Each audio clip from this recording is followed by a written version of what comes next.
গেল কয়েকদিন হলো বাংলাদেশ ও অস্ট্রেলিয়ার টেস্ট নিয়ে ভিডিও বানাচ্ছি। মাঝখানে একটা কমেন্ট দেখেছিলাম, সেখানে বলেছিলেন যে ভাই আপনি এত নেতিবাচক, মানে বাংলাদেশকে নিয়ে হতাশার কথা কেন বলছেন?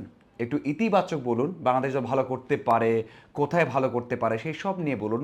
ভাই আমি যা বলেছিলাম সেটা আসলে বাস্তবতা তুলে ধরার জন্য, যে বাংলাদেশের বোলিং লাইন আপে কী হচ্ছে, ব্যাটিং লাইন আপের অবস্থা কী, উইকেট কিমিয়ে কী অবস্থা এবং বাংলাদেশের টেস্ট অ্যাবিলিটি কী, সেই সব নিয়েই হয়তোবা সেই ব্যক্তি বা যিনি কমেন্ট করেছেন তিনি যদি দেখেন এই স্কোর কার্ডটা, মানে বাংলাদেশ দল ট্যুর ম্যাচ খেলছে, 3 দিনের ম্যাচ, সেখানে বাংলাদেশ দল দ্বিতীয় ইনিংসে ব্যাট করছে, এক ইনিংসে ব্যাট করেছে, অস্ট্রেলিয়া একাদশে এক ইনিংসে ব্যাট করেছে। এখন যদি আপনি স্কোর কার্ডটা দেখেন তাহলে আমার কথা আপনি মেনে নেবেন যে ভাই আপনি ঠিক বলেছেন।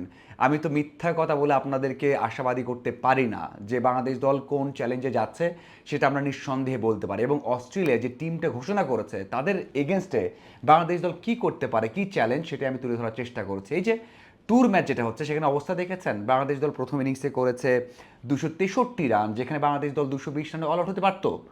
শুধুমাত্র মিরাজ 109 রান করেছেন, নট আউট থেকেছেন, সে কারণে বাংলাদেশ দল কিন্তু 263 করতে পেরেছে। তখনই কিন্তু ইনিংস পরাজয় নিশ্চিত হয়ে যেত, আপনি নিঃসন্দেহে থাকতে পারতেন যে ট্যুর ম্যাচে 3 দিনের ম্যাচে বাংলাদেশ দল ইনিংস ব্যবধানে হেরে গেছে বা হারছে। তখন ওই যে অস্ট্রেলিয়া স্ট্রং টিম, 13 জনের টিম ওয়েট করছে, তারা কি ভাবতো, তারা কীভাবে নিত? এই যে এখন সবাই দেখছে এই ট্যুর ম্যাচটা, সেটা দেখেও সবাই, সারা ওয়ার্ল্ড কী বলবে যে বাংলাদেশ দল অস্ট্রেলিয়ার বিপক্ষে কী করবে এবং তারা কি করতে পারে। দেখুন, আমি যেটা বললাম যে প্রথম ইনিংসে বাংলাদেশ দল 263 করেছে, আমরা সবাই জানি। দ্বিতীয় ইনিংসে মানে যখন অস্ট্রেলিয়া ব্যাট করেছে তারা কিন্তু করেছে 355 রান। এক কথায় বাংলাদেশকে ডমিনেট করেছে, সেঞ্চুরি আছে, 50 আছে, ওডিআই এর মতো ইনিংস আছে, টি20 মতো ইনিংস আছে, এবং বাংলাদেশ পুরোটা ভালো করতে পারেনি।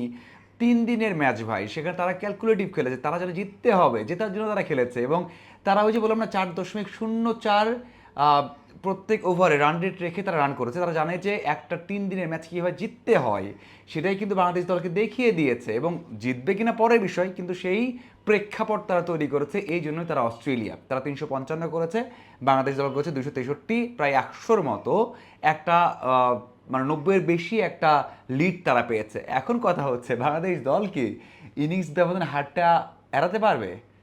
পারবে কি? বাংলাদেশ দল দ্বিতীয় ইনিংসে ব্যাট করতে নেমেছে, ব্যাট করতে নেমে 2টা উইকেট হারিয়েও ফেলেছে।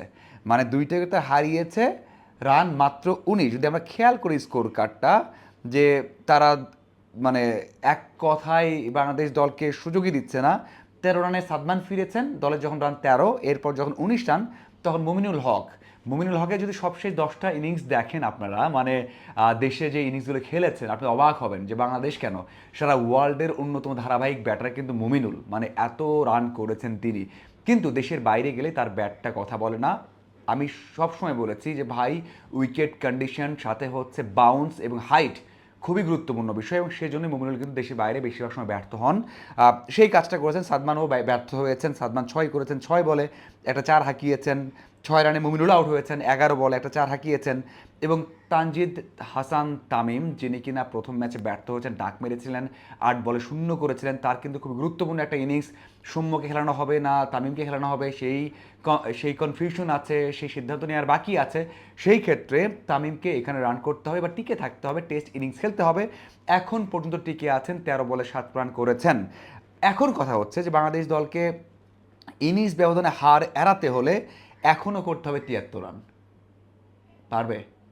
আপনি কি মনে করেন? আপনি তো নিজেই সন্দিহান থাকবেন, কনফিউজ থাকবেন যে বাংলাদেশ কি পারবে 73 রান করতে? 2টা তো হারিয়ে ফেলেছে এখানে। হ্যাঁ, যদিও ব্যাটিং লাইন আপটা লম্বা, আর সেখানে সবাইকে ব্যাট করানো যাবে। 11 জনের মধ্যে হয়তো বা 10 জনই ব্যাটার ব্যাট করতে পারবে। তারপরেও এটা একটা লজ্জার বিষয় না, শঙ্কার বিষয় না, যে বাংলাদেশ দল একটা ট্যুর ম্যাচ খেলছে, সেখানেও যদি ওই ইনিংসটা বাদ দিই, আমরা মিরাজের ইনিংসটা বাদ দিই, তাহলে তো আজকেই অবস্থা খারাপ হয়ে যেত। তারা 400 রান করতো, 450 রান করতো, এক ইনিংসে তাদের লিড হতো 300 রান, 350 রান বা 250 রান, বাংলাদেশ দল ইনিংস ব্যবধানে হেরে যেত। মানে ট্যুর ম্যাচেই এই অবস্থা, তাহলে মেইন ম্যাচে কী হবে? হ্যাঁ, একটু ভালো হতে পারে, বাট এটা নিয়ে অবশ্যই আমার শঙ্কা আছে যে ৭৩ রান বাংলাদেশ দল করতে পারবে কিনা। আমি জানি আপনিও 100% নিশ্চিত হয়ে বলতে পারবেন না যে বাংলাদেশ দল ৭৩ রান করতে পারবে কিনা এবং ইনিংস ব্যবধানে হারাতে পারবে কিনা এবং এই ম্যাচে হারিয়ে আনতে পারবে কিনা। ধরুন হয়তো বাংলাদেশ দল 100 রান করলো, আরও 150 করলো, তার মানে কি তারা তো খুব সহজেই সেটা তারা করবে, খুব সহজেই তারা জিতে যাবে না? অবশ্যই যাবে। তার মানে এই ম্যাচটা হারতে যাচ্ছে বাংলাদেশ দল, এটা আপনি নিঃসন্দেহে বলতে পারেন। কিন্তু বিষয়টা হচ্ছে 8 উইকেটে, 9 উইকেটে, 10 উইকেটে, নাকি ইনিংস ব্যবধানে, এটা কিন্তু খুবই শঙ্কার একটা বিষয়। এবং ওই যে একটা ইমেজ, সেই ইমেজে ক্ষতি হবে। আপনি নিঃসন্দেহে বলবেন যে ভাই আপনি কী বলছেন, একটা ট্যুর ম্যাচ ভাই, এটা সিরিয়াসলি কেউ নেয় না, হারতেই পারে। কিন্তু আমি এই সংখ্যাগুলো বলেছিলাম। বাংলাদেশ দলের যে ব্যাটিংয়ের ধরনটা, আপনি যদি আউটের ধরন দেখেন, আপনি যদি তাদের টেস্ট ব্যাটিংয়ের সেন্স দেখেন, আপনি নিঃসন্দেহে বলবেন যে ভাই এটাই বাংলাদেশ। এবং বাংলাদেশ দল দল মেইন ম্যাচে যে অস্ট্রেলিয়া হেলাই খেলে, অনেক হালকা হবে নাই। এবং তারা যদি ভাবে যে থাক আমরা ব্যাটিং করি, বোলিং করি ঠিকঠাক, বা ব্যাটিং করি ভালোভাবে লং টাইম, তাহলে হয়তো বাংলাদেশ দল 4 ডেতে নিতে পারে, অথবা ইনিংস ব্যবধান নাও হাঁটতে পারে যদি 2 ইনিংসে তারা ব্যাট করতে চায়। এছাড়া বাংলাদেশের সামনে কিন্তু একেবারে অন্ধকার, একেবারে কঠিন একটা সময় অপেক্ষা করছে, সেটা ব্যাটিং হোক বোলিং হোক।